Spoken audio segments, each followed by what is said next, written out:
एक बार की बात है, एक लड़की नदी में नहाने गई। उसने अपने कपड़े उतारकर नदी किनारे पर रख दिया और नहाने लगी। जब वह नहा रही थी तो एक बंदर आया और उसके कपड़े उठाकर भाग गया। लड़की ने बंदर का पीछा किया और चिल्लाकर बोली, ओ बंदर, रुक जा, मेरे कपड़े वापस कर दे। बंदर बोला, अगर तुम मुझसे शादी करोगी तभी मैं तुम्हारे कपड़े वापस करूंगा। लड़की यह सुनकर हैरान रह गई। वह बोली, ये तुम क्या कह रहे हो? मैं तुमसे शादी कैसे कर सकती हूँ? मैं एक लड़की हूँ और तुम एक बंदर। तब बंदर बोला, मैं एक राजकुमार हूँ। एक दिन मैं इस जंगल में शिकार खेलने आया था। अचानक इस घनघोर जंगल में भटक गया। मैं प्यास के कारण तड़प रहा था। तभी मुझे यह कुटी दिखाई पड़ी। कुटी में पहुंचा तो देखा एक तांत्रिक अपनी तपस्या में लीन था। मैंने उसके पास रखा, जल ग्रहण कर लिया। तभी तांत्रिक ने मुझे अपनी तंत्र विद्या से बंदर बना दिया और उसने कहा कि तुम इस जंगल में 12 वर्ष तक भटकते फिरोगे। उसने यह भी कहा, अगर तुम एक लड़की से शादी करोगे तो तुम इस श्राप से मुक्त हो जाओगे। लड़की बेचारी यह सुनकर बहुत ही परेशान हुई, पर वह कुछ नहीं कर सकती थी। आखिर थक हार कर उस बंदर से शादी करने को तैयार हो गई। शादी करने के बाद वह बंदर उसको अपने घर ले गया। जब बंदर अपनी पत्नी को अपने घर ले जा रहा था तो रास्ते में उसकी पत्नी ने बंदर से पूछा, तुम मुझे खिलाओगे क्या? बंदर बोला, मैं तुम्हारे लिए लोगों के खेत से अनाज चुरा कर लाऊंगा, वही तुमको खिलाऊंगा। इस तरह दोनों एक साथ रहने लगे। अब बंदर अपनी पत्नी के लिए लोगों के खेतों से मक्का और चावल चुरा कर लाता। वह उसी को पकाती और खाती। वह लड़की उस बंदर के साथ रहती जरूर थी, पर वह हमेशा यही सोचती रहती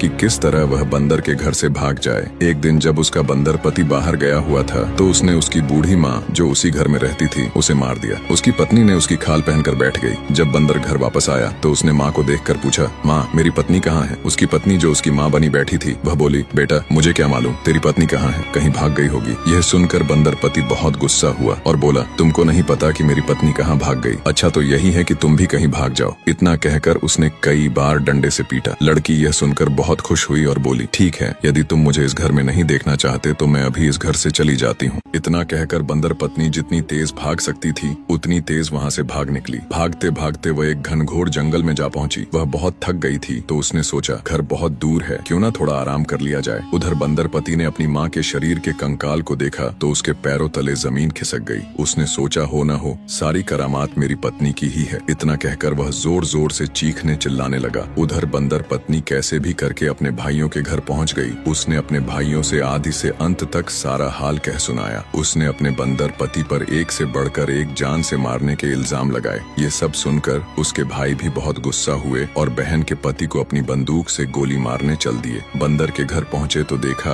वहाँ कोई मिला ही नहीं। सो बंदर पति को बिना मारे ही वापस लौट आए। कुछ दिन बाद बंदर पत्नी के एक बच्चा हुआ। अब था तो वह बंदर का बच्चा ही ना, इसलिए वह बंदर के जैसा ही था। बहन के भाइयों को अपनी बहन का यह बंदर बच्चा फूटी आंख नहीं भाता था। वे उसको मारना चाहते थे। इसके भाई बंदर पत्नी के बच्चे को मारने की घात में रहने लगे। उधर आए दिन बंदर पत्नी के भाई उसके बेटे को जान से मारने की घात में रहने लगे। जब बंदर पत्नी को अपने भाइयों की काली करतूतों के बारे में पता चला तो एक रात अपने बंदर बच्चे को लेकर चुपचाप रात के अंधेरे में निकल गई। चलते चलते जब वह एक घनघोर जंगल में पहुंची तो उसने देखा उसका बंदर पति अपनी माँ के कंकाल शरीर को पीठ पर लादे लिए आ रहा है। बंदर पति थक गया तो एक पेड़ के नीचे उसने अपनी माँ को रखा और जोर जोर से चीखने लगा। वर्षों की तपस्या बाद उसी जंगल से एक बाबा भी गुजर रहे थे। साधु बाबा बहुत पहुंचे हुए लगते थे। जब उन्होंने रोने की आवाज सुनी तो पास जाकर देखा तो एक बंदर कंकाल के पास बैठा तेजी तेजी से रो रहा था। साधु ने बंदर से रोने का कारण पूछा तो बंदर ने कहा, महाराज, जब से मैं युवा हुआ तब से मुसीबतों ने मेरा दामन थाम लिया। उसने कहा, जब मैं जवान था तो इसी जंगल में एक तांत्रिक ने मुझे अपनी तंत्र विद्या से बंदर बना दिया। इसी जंगल में 12 वर्षों तक भटकता रहा। जब मैं इस श्राप से मुक्त होना चाहा तो मैंने एक लड़की से शादी की। उस लड़की ने मेरी माँ को मारकर और मुझे छोड़कर पता नहीं कहाँ चली गई। साधु ने जब बंदर की पूरी कहानी सुनी तो साधु की आंखें आंसुओं से सराबोर हो गईं। साधु ने कहा, तुम चिंता न करो, मैं तुम्हारी माँ को जीवित करके ही यहाँ से जाऊंगा। साधु ने बंदर की माँ को अपनी तंत्र विद्या से जीवित कर दिया। बंदर अपनी माँ को जीवित देखकर खुशी से झूम उठा, लेकिन उसे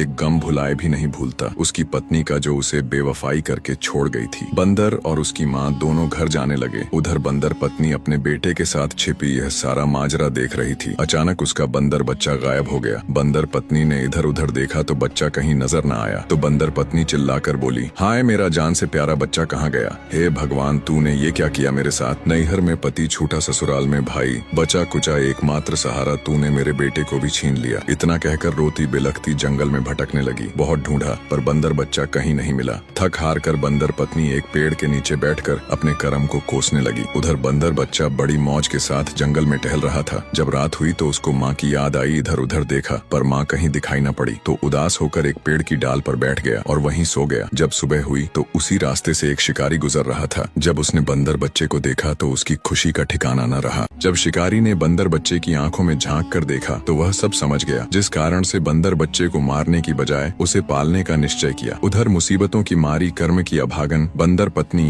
अपने बच्चे के वियोग में घुल रही थी। धीरे धीरे समय बीतता गया। एक दिन उसी जंगल से एक सौदागर गुजरा। जब सौदागर ने बंदर पत्नी को देखा तो उसे देखता ही रह गया। उसने सोचा, इतना मासूम चेहरा, इतनी प्यारी आंखें, किसी अप्सरा से कम नहीं। आखिर ये इतनी रात को यहाँ क्या कर रही होगी। सारा माजरा देखकर सौदागर दबे पांव सीधे राजा के महल में जा पहुंचा। उस जमाने में राजा महाराजाओं को खुश करने के लिए सौदागर तरह तरह की वस्तुएं लाया करते थे। आज जब सौदागर राजा के महल में पहुंचा तो राजा ने पूछा, बताओ सौदागर, आज क्या नया लाए हो। सौदागर ने एक तस्वीर निकाल राजा के सामने पेश कर दी। राजा ने जब तस्वीर को देखी तो उसे एकटक देखता ही रह गया, मानो तस्वीर में खो गया हो। राजा ने सोचा, इतनी सुंदर राजकुमारी किसी मोहिनी से कम नहीं। उधर राजा ने सौदागर को हीरे जवाहरात देकर विदा कर दिया। बंदर पति के वियोग में और पुत्र के कोह में तड़पती हुई बंदर पत्नी एक नगर में जा पहुंची। प्यास के कारण उसका गला पूरी तरह से सूख चुका था, जिस कारण से वह एक मालिन के घर जा पहुंची। जब मालिन ने बंदर पत्नी को देखा तो वह आश्चर्यचकित हो गई उसकी सुंदरता को देखकर। तब मालिन ने बंदर पत्नी से पूछा, बेटी कहाँ से आई हो और कहाँ जा रही हो। तब बंदर पत्नी ने कहा, मेरा न कोई आदि है और न कोई अंत। मैं दुखों की मारी दुखियारी हूँ, मुझे एक गिलास पानी पिला दो। जब बंदर पत्नी ने पानी पिया तो उसके जान में जान आई। तब उसने मालिन से आदि से अंत तक अपना पूरा किस्सा कह सुनाया। बंदर पत्नी के दुख का किस्सा सुन मालिन का कलेजा पसीज गया। अब मालिन ने बंदर पत्नी को अपने घर में रखने का निश्चय किया। उधर राजा जब अपने बिस्तर पर लेटा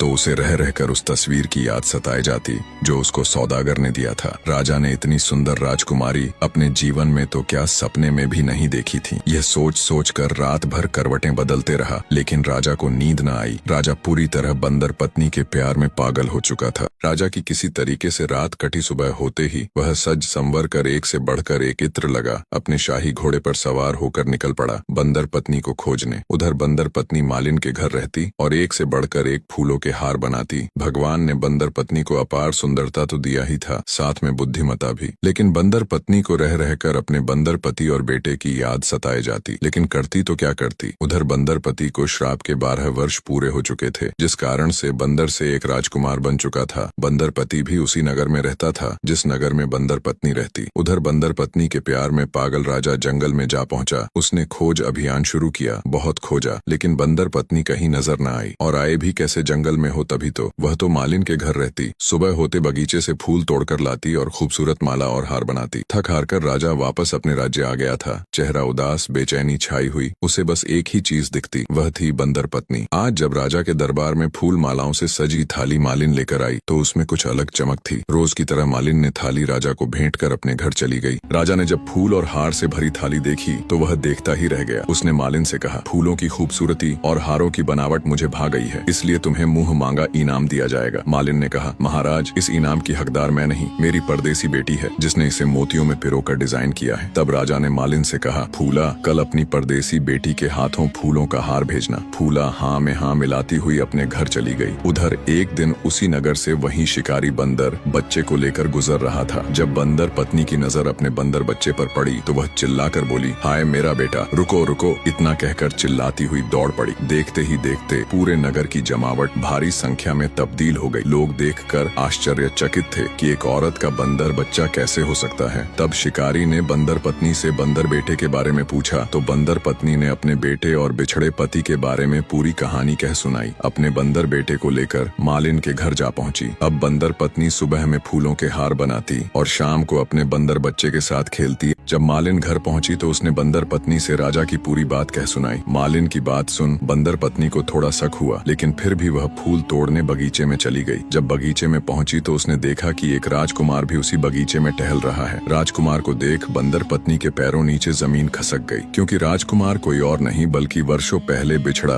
उसका बंदर पति था। बंदर पत्नी अपने पति के गले में लिपट कर रोने लगी और बिछड़ने का पश्चाताप करने लगी। अब दोनों मालिन के घर आ गए थे। मालिन देखते ही सब कुछ समझ गई। दोनों को अपने बहू और बेटे के रूप में स्वीकार किया और राजा की पूरी काली करतूतें मालिन ने बंदर पत्नी से कह सुनाई। अब पति पत्नी और उनका बेटा तीनों अपने घर चले गए। उधर जब राजा को यह पता चला तो राजपाट छोड़ जंगल को चला गया। एक बार फिर आपका तहे तहे दिल से धन्यवाद पूरी कहानी में बने रहने के लिए।